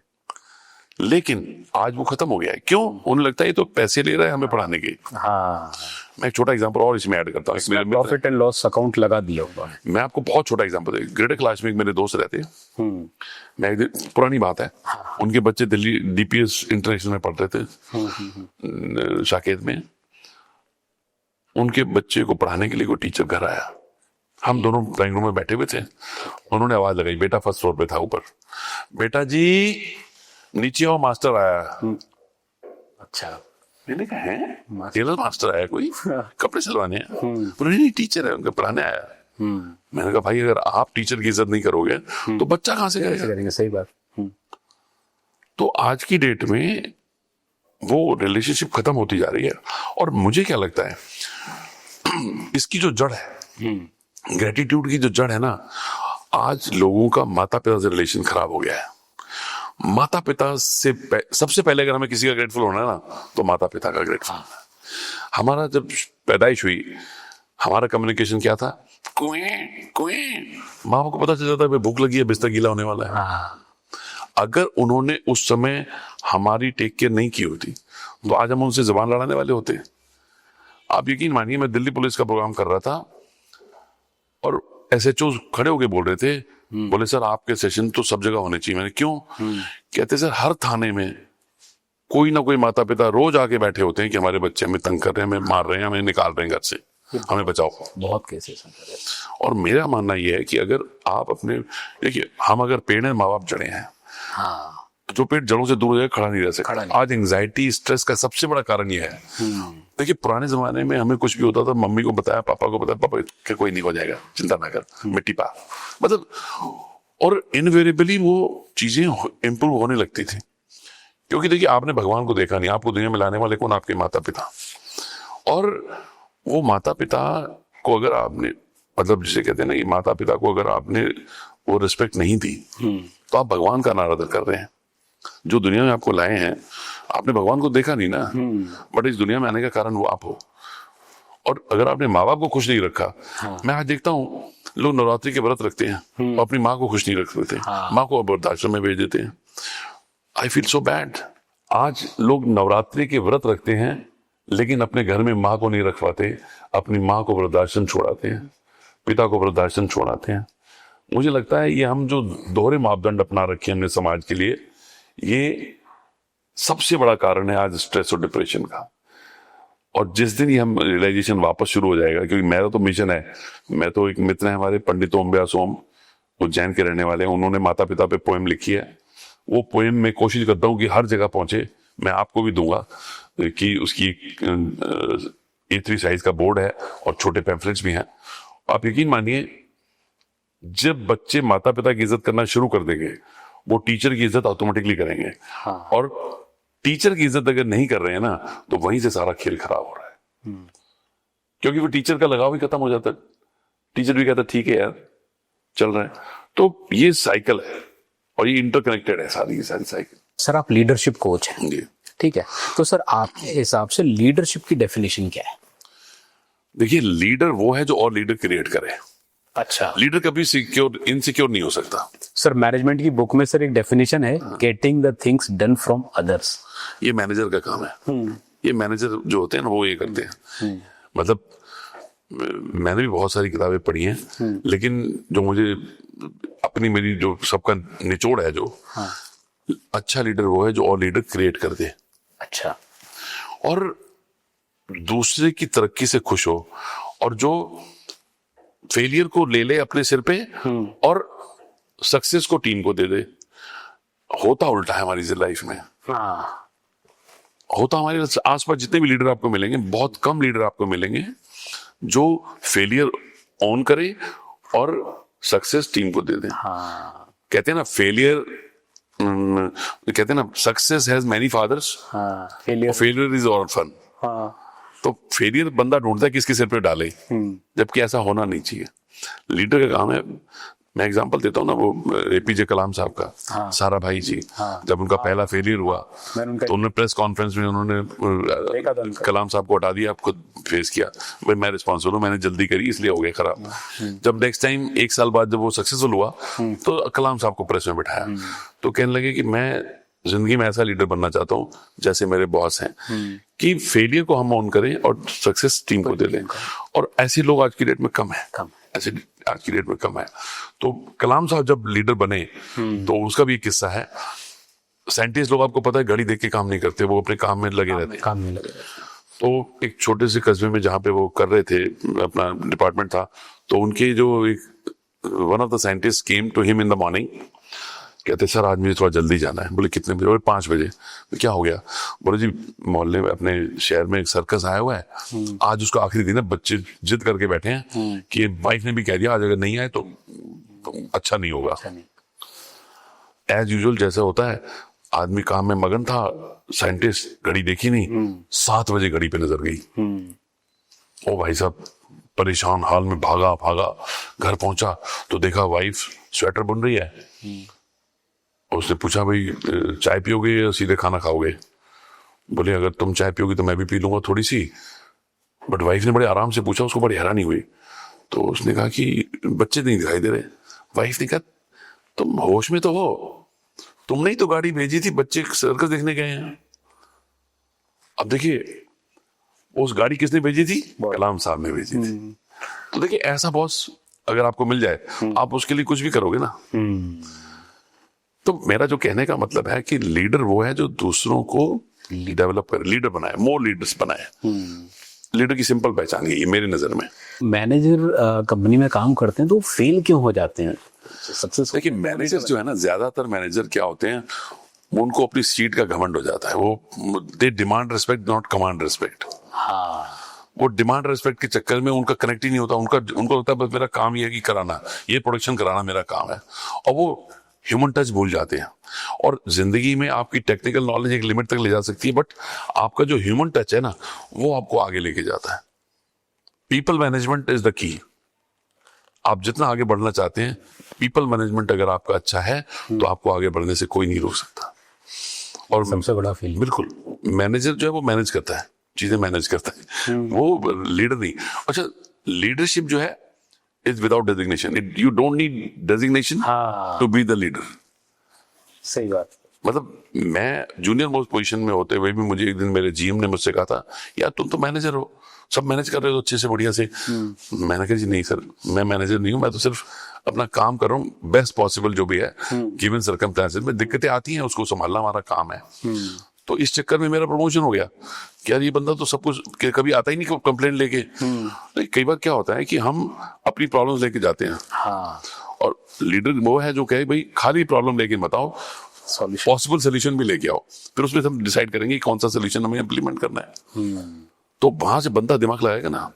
अगर आपने ही दिमाग इस्तेमाल करना है और सारा आपके ऊपर ही क्रेडिट आना है, तो भैया फिर तो कभी नीचे वाले डेवलप होंगे ही नहीं। और ऐसे बहुत सारे लीडर देखे मैंने जो नीचे डेवलप ही नहीं करते, वो इनसिक्योर होते हैं। बिल्कुल।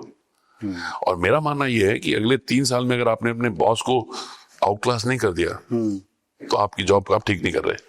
क्योंकि आप आगे बढ़ोगे तो बॉस ऊपर बढ़ेगा ना। हाँ। लेकिन लोग इस तरीके से सोचते नहीं। सर ये आउट ऑफ द बॉक्स था। हाँ बिल्कुल। सर एक क्वेश्चन और आता है सर, आप कल्चरल ट्रांसफॉर्मेशन के ऊपर भी आप बात करते हो कि कंपनी में कैसा कल्चर होना चाहिए, कैसा है। और तो सर आप जैसे किसी भी ऑर्गेनाइजेशन में जाते हो तो सबसे पहले सर क्या विजिबल होता है, क्या दिखाई देता है कि ये चेंज करना चाहिए ये, और आप इसको कैसे पता लगा लेते हो? 2 घंटे में, 4 घंटे में, कैसे? मैं एक रियल एग्जांपल देता हूँ। एक कंपनी में गया, बहुत हाई प्रेशर जॉब, ठीक है, बहुत प्रोडक्शन, बहुत काम, लिमिटेड टाइम के अंदर डिलीवरी देनी, ऑटोमोबाइल सेक्टर की कंपनी, और बड़े बड़े डिमांड उसकी, रोज इतना करना। वहां पे फ्लोर शॉप से लेके बोर्ड रूम तक माँ बहन होती थी लोगों की। मेडिकल चेकअप कराया गया तो 50% लोगों को डायबिटीज, 50% लोगों को बीपी। 40 साल के लोगों को हार्ट अटैक हो रहा था। अच्छा। और मजेदार बात यह थी कि सीईओ भी माँ बहन करता था। फ्लोर पे तभी हो गया, तभी हो जब बॉस को देखेगा सब करेंगे। तो मैंने सबसे पहले वहां पे उस कंपनी के नाम के आगे लगाया मैंने हैप्पी। ये मिशन होना चाहिए हमारा। और उसकी सबसे पहली चीज क्या है? Core values. हम चाहते क्या हैं? लीडर का काम है कि लिसनर अच्छा हो, सुने ज्यादा, ऑब्जर्व करे, और उसे जो दिख रहा है जो सही नहीं है, be the change you want to see in others. तो उसमें हमने एग्रेशन और गाली गलौज को बिल्कुल बैन कर दिया। उसके नंबर भी कम कर दिए। इंडिया में भी हुआ है किस्सा और बाहर भी हुआ है। कतर में भी एक ऐसा केस हुआ। अच्छा। तो दोनों ही जगह पे, वहां पे आइट्रेशन बहुत बढ़ गया था कतर में। यहाँ पे तो खैर चलो बंदे काम कर रहे थे लेकिन बीमार हो रहे थे। तो मेरे को 2 साल लगे पूरे। बहुत बड़ी कंपनी थी, बहुत सारे लोग थे। तो हम उनके लिए सेशंस करते थे, ग्रुप सेशंस भी करते थे, 1-to-1 भी करते थे। आज ये हाल है, मतलब ये बात कम से कम 15 साल पुरानी है, 12 साल पुरानी है। 12 साल पहले हमने शुरू किया था। आज मैं अगर उस कंपनी में जाता हूँ ना, तो लोग मुझे गुड मॉर्निंग गुड इवनिंग नहीं करते, लव यू डॉक्टर साहब बोलते हैं। क्यों? क्योंकि मैंने उनको thank you, love you, sorry, ये 3 चीजें कहना सिखाया उनको। मैंने कहा गुस्सा तो कमजोरी की निशानी है। गुस्सा कोई ताकत की निशानी नहीं है। आप अपनी कमजोरी छुपा रहे हो। Offence is the best form of defence नहीं है, बिल्कुल गलत है। ये नहीं करना चाहिए हमें गुस्सा। एक जमाने में मुझे भी बहुत गुस्सा आता था, जब मैं जॉब में था, प्राइवेट जॉब में था, तो मुझे भी गुस्सा आता था, मुझे पता नहीं था। बट जिस दिन मुझे पता चल गया, मैं उस पर काम किया और with in 1 year I controlled everything. और आज कोई मानता भी नहीं है कि मेरे को कभी इतना गुस्सा आता था। That's transformation. That is transformation, that's transformation. Happy. But वो रियलाइजेशन कब हुआ?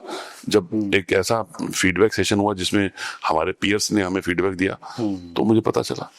मैं अपने बारे में पता नहीं किस ख्यालों में घूम रहा था, मुझे लगा नहीं यार मैं तो सबका बड़ा ख्याल करता हूँ, बड़े सबके साथ अच्छे से बात करता हूँ, बट रियलिटी ये तो कुछ और थी। कहते हैं ना, perceived reality becomes the reality. लोग आपके बारे में क्या सोच रहे हैं। सर इसी का सर एक एक्सटेंशन मैं पूछना चाहूंगा सर, तो इसका मतलब ये है कि लोगों को अपना फीडबैक समय समय पर लेते रहना। जरूर। मैं आपको एक छोटा सा किस्सा सुना। हाँ। जब मैं पहली बार एक ट्रेनिंग करी जहाँ पे फीडबैक की वैल्यू समझ में आई, तो मैंने घर आके वाइफ से पूछा, मेरे को भी फीडबैक दो भाई, किस बात का फीडबैक, मैं कैसा पति हूँ। तब मेरा वो टाइम ऐसा था कि मैं 24/7 काम करने वाला आदमी था, बीवी बच्चों के लिए समय नहीं था बिल्कुल भी। तो उसने कहा जी एक ही अच्छाई है कि तुम मेरे पति हो, बाकी तो dash fill in the blanks आप खुद ही बदलो। तो उस दिन मुझे पता लगा कि भाई मामला गड़बड़ है। और देखिए मजेदार बात यह है कि आपकी वाइफ भी आपकी कस्टमर है। If you will not take care of your wife, somebody else will. Divorce इसीलिए बढ़ गया। डाइवोर्स इसीलिए बढ़ गए हमारे देश में। मतलब मैं तो बहुत सारे pre marriage, post marriage divorce cases भी काउंसलिंग करता हूँ। बचाए सर आपने भी जो आपने किया। नहीं, बहुत प्रभु की बहुत दया है। मतलब कई तो सुसाइड करने वाले थे लोग, जिनको वापस लाए, वो कमाल था। तो सर हम लोग अगर जनरल सर, तो सर कितना टेन्योर होना चाहिए? मुझे अगर अपना फीडबैक लेना है तो मैं किस से लूं? देखिए फीडबैक राह चलते आदमी से नहीं ले सकते आप। जो आपके ट्रस्टवर्दी लोग हैं, आपके आस पड़ोस के लोग हैं, जिनके जो आपको एक साइजेबल टाइम से जानते हैं। देखिए सबसे पहला फीडबैक आपका वाइफ का होना चाहिए, जो आपके साथ सबसे ज्यादा, वो आपकी हंडाग्रह से वाकिफ है। आपके बच्चे, उनसे बढ़िया ऑब्जर्वर कोई नहीं है। आपके माता पिता, अगर आपके भाई बहन है, ये सबसे पहले फीडबैक का टारगेट ये होने चाहिए। उसके बाद प्रोफेशनल के अंदर अगर आप आए, तो आपने जिसके साथ काम किया, बॉसेस आपके जो लंबे समय, मतलब मिनिमम 5 साल जिनके साथ काम किया, एवरेज 5-7 साल 10 साल काम किया, वो आपको पहचानता है। या आपके नीचे भी जिन्होंने 5 साल काम किया, तो 5 साल का बेंचमार्क मिनिमम होना चाहिए। तो सर ये फीडबैक प्रोसेस, जैसे अब मैं फीडबैक को लेकर के तो थोड़ा सा एम्फेसाइज हो रहा हूँ, थोड़ा सा तवज्जो या थोड़ा जोर दे रहा हूँ, तो सर कंपनीज में आप भी कोई एक्टिविटी ऐसी कराते हो कि आप एम्प्लॉइज या किसी दूसरे एम्प्लॉय का फीडबैक देते? 100%। हम वहां पे 360 डिग्री कराते हैं। बॉस अपने सबॉर्डिनेट के बारे में, सबॉर्डिनेट अपने बॉस के बारे में, और एक बंदा अगर वो 3 डिपार्टमेंट से डील कर रहा है, तो तीनों डिपार्टमेंट उसके बारे में फीडबैक देते हैं। अच्छा, एक दूसरे को फीडबैक देते हैं। हाँ बिल्कुल। अच्छा। और वहां पे वो सच बोल रहे हैं, ये कंडीशन होती है। तो सर उसमें कोई हम तो आपकी आजाद करा देते हैं, हम एक बंदे को बैठा देते हैं यहाँ पे, और सबको बैठा देते सामने, दो भाई फीडबैक इनका, और उस दिन वो रिएक्ट नहीं कर सकता, लड़ नहीं सकता, वो तो चुप करके सुनना है। तो सर ऐसा तो नहीं होता है कि सर उसको नाम भी लिखना पड़ता होगा फीडबैक फॉर्म में कि भाई ये मेरा नाम है, मैं उसको नेगेटिव फीडबैक? देखो अगर कहीं पे ऐसी सिचुएशन होती है, अब तो हम ऐसी सिचुएशन बनाते नहीं यहाँ पे गुप्त बंदा फीडबैक दे। शुरू में लगता है कि गुप्त भी दे दिया जाए, लेकिन जब एक बार हम माहौल बना देते हैं ऑनेस्टी का, ट्रांसपेरेंसी का, जैसे कंपनी की कोर वैल्यूज हैं कि भाई ट्रस्ट पे हमने काम करना है, हमने ईमानदारी से काम करना है, तो उन कोर वैल्यू के अंडर में सब कुछ चल जाता है। फिर आप ईमानदारी से बात करते हो, फिर किसी से कोई लड़ाई नहीं है कि जो हम बात कर रहे हैं वो फैक्ट्स बता रहे, वो एग्जांपल भी देखिए, सपोर्ट भी कर देता कि आपने देखो उस दिन ऐसा किया था, इसलिए मैं ऐसा कह रहा हूँ। अच्छा ठीक है, हाँ सर ठीक है, याद आया।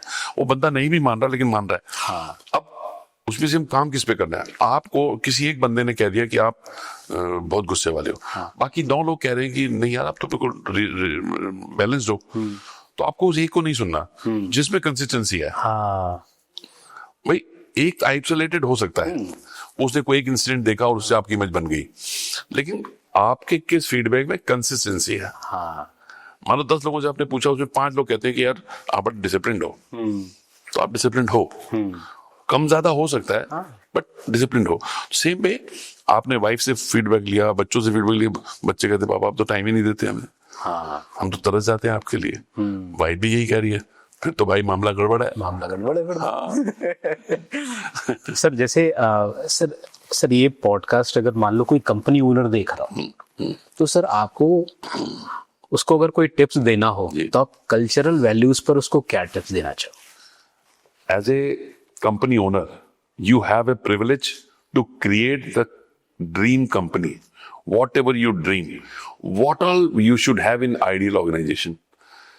अगर आपको लगता है कि आप एक ईमानदार, ट्रस्टवर्दी, कस्टमर फोकस कंपनी बनाना चाहते हैं तो सबसे पहले आपके अंदर वो सारी क्वालिटीज लोगों को दिखनी चाहिए, सबसे पहली चीज। दूसरी, जितने लोग आपको इमीडिएट रिपोर्ट करते हैं वो सारे आपके ब्रांड एम्बेसडर होने चाहिए, उन्हीं वैल्यूज के। ठीक है, अब मान लीजिए जहां पे गैप है तो उसके ऊपर लिए आपको जिम्मेवारी लेनी पड़ेगी, किसी की ड्यूटी लगानी पड़ेगी। आपका चीफ पीपल ऑफिसर हो, आपका एचआर हेड हो, उसकी ड्यूटी लगानी पड़ेगी, या आपको आउटसाइड थर्ड पार्टी भी हायर कर सकते हैं आप हमारे जैसे, कि वो आपकी कंपनी में वो सारी चीजें इनकलकेट करे। और ये लॉन्ग टर्म प्रोसेस है, ओवरनाइट कुछ नहीं होता। अगर आप सोचो कि आज मैं जिम गया, 2 दिन जिम गया, मेरा मसल तो बने नहीं, छोड़ो, तो नहीं होगा। ये लॉन्ग टर्म प्रोसेस है। कल्चर बनाने के लिए आपको लॉन्ग टर्म, मैं एग्जांपल देता हूं, छोटी सी बात है। आप कहते हो कि लोग रिस्पॉन्सिबल हो, आप मीटिंग में जा रहे हो, आपने किसी से पूछा हाउ आर यू, और बंदा जवाब देने लगा अरे I will talk to you later, मेरी मीटिंग के लेट हो रहे हैं। This is not good. Action should speak. अगर आपने किसी से पूछा हाउ आर यू, तो you should wait to listen to him, you should not leave him like that. क्यों? तब उसको लगेगा yes my boss is really what he says he means it. तो आपको कल्चर बदलना है। अगर हो सकता है आपके पेरेंट्स ने, ग्रैंड पेरेंट्स ने कंपनी बनाई हो और उसमें एक कल्चर चल रहा है, अगर आपने उसको प्रोफेशनल, बिकॉज हम लोग बहुत सारी कंपनीज के साथ काम करते हैं जहां पे ओनर ड्रिवन कंपनीज हैं, वो प्रोफेशनली बनना चाहती हैं, तो हम लोग का तो काम ही यही है कि उसमें क्या क्वालिटीज चाहिए आपको, वो क्वालिटीज कैसे आएंगी, वो रास्ते हम बता सकते हैं। तो रास्ते मुश्किल नहीं है लेकिन लंबे हैं, टाइम कंज्यूमिंग है, आपके असंभव कुछ भी नहीं है, लेकिन उसमें समय लगता है। उतना पेशेंस आपके अंदर होना चाहिए। सर, बहुत लोग ये कहते हैं कि मुझे तो पता ही नहीं लाइफ में करना क्या है जी, मुझे तो पर्पस ही नहीं पता, कोई फोकस नहीं, कोई एम नहीं। तो सर ऐसे लोगों को सर आप कैसे डायरेक्ट करेंगे या कैसे उनको समझाएंगे कि आपको ये करना चाहिए या क्या करना चाहिए लाइफ में सक्सेसफुल होने के लिए? देखिए, हर किसी की अपनी हैप्पीनेस की जर्नी, अपने आप को पाने की जर्नी अलग अलग हो सकती है। कुछ लोगों को इमीडिएट रिजल्ट मिलता है, कुछ लोगों को समय लगता है। अब मैं सबसे पहले उसमें कहता हूं कि आपको क्या क्या अच्छा लगता है लिस्ट बनाओ, फिर उसमें से रेटिंग करवाता हूं कौन सा सबसे ज्यादा अच्छा लगता है। ये आप हर वक्त कर सकते हो क्योंकि इसके लिए आपको थकान भी नहीं होती। फिर उसमें आप थोड़ा और समय लगाओ, फिर उसके एक्सपीरियंसेस करो, कुछ एग्जांपल्स लो, और ये अपने आप में प्रोसेस है। और आप मतलब, क्योंकि हमने अब इतने सारे केसेस देख लिए हैं, हमें आसान लगता है लेकिन सामने वाले को फिर भी मुश्किल लगता है। लेकिन मैं एग्जांपल छोटा सा देता हूँ। एक लड़का गवर्नमेंट जॉब के लिए कोशिश कर रहा है, 3-4 बार अटेम्प्ट कर लिया, सिलेक्ट नहीं हो रहा, बड़ा डिसअपॉइंटेड है। तो उसके माँ बाप ने कहा कि बेटा तेरे को पढ़ने का शौक है, पढ़ाने का शौक है, बच्चों को पढ़ाना शुरू करते कुछ। तो उसने पढ़ाना शुरू कर दिया शौकिया तौर पे, मजा आने लगा। फिर अटेम्प्ट दिया, फिर फेल हो गया। अब उसकी, लेकिन पढ़ने वाले बच्चों की संख्या बढ़ती जा रही है, उसको मजा भी आ रहा है। वो धीरे धीरे उसने कोचिंग सेंटर खोल लिया अपना, और उसकी कोचिंग का एक बच्चा सेलेक्ट हो गया। उसे बराबर ही खुशी हुई, पैशन भी डेवलप हो गया। हाँ, और पर्पस। अब उसे रियलाइज हुआ कि यार अगर मैं जॉब में होता तो 9 से 5 की नौकरी कर रहा होता। यहाँ पे मैं बहुत सारे लोगों की जिंदगी टच कर पा रहा हूँ। तो मेरा मानना यह है कि आप की सफलता की सबसे बड़ा पैमाना यह है कि कितने सारे लोग आपकी वजह से खुश हैं। हाँ, सफलता का पैमाना ये है कि आपकी वजह से कितने ज्यादा लोग, और उसमें सबसे पहला नाम आपके माता पिता का होना चाहिए, आपके परिवार का होना चाहिए। आप दुनिया में तो खुश कर रहे हो लेकिन अपने माँ बाप को समय नहीं दे रहे हो, बच्चों को समय नहीं दे रहे हो, वाइफ को समय नहीं दे रहे हो, और फिर कल को कहते हो जी हमारे को बच्चे पूछते नहीं। आपने जब उनको जरूरत थी तो आप थे नहीं वहां पे। हाँ, तो जब हमें जरूरत हो, बॉन्डिंग आपने बनाई नहीं। बिल्कुल, प्रकृति आपको वापस देगी। सर एक एटीट्यूड और आता है, मैं तो ऐसे ही।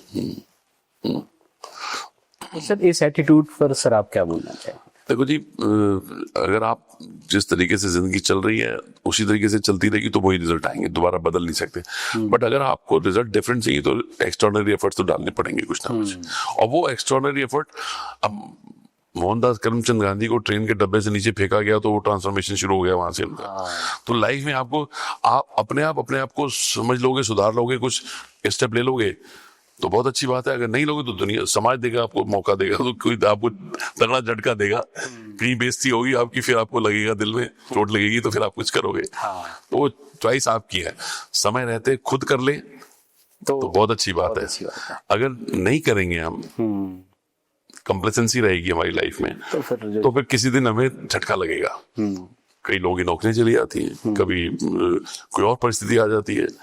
अब देखिए कोविड ने बहुत लोगों को सेटबैक दिया, बहुत कुछ सिखाया हम, लेकिन हमारी याददाश्त कमजोर है, हम फिर भी भूल जाते हैं, चीजों को भूल जाते हैं, ठीक है ना।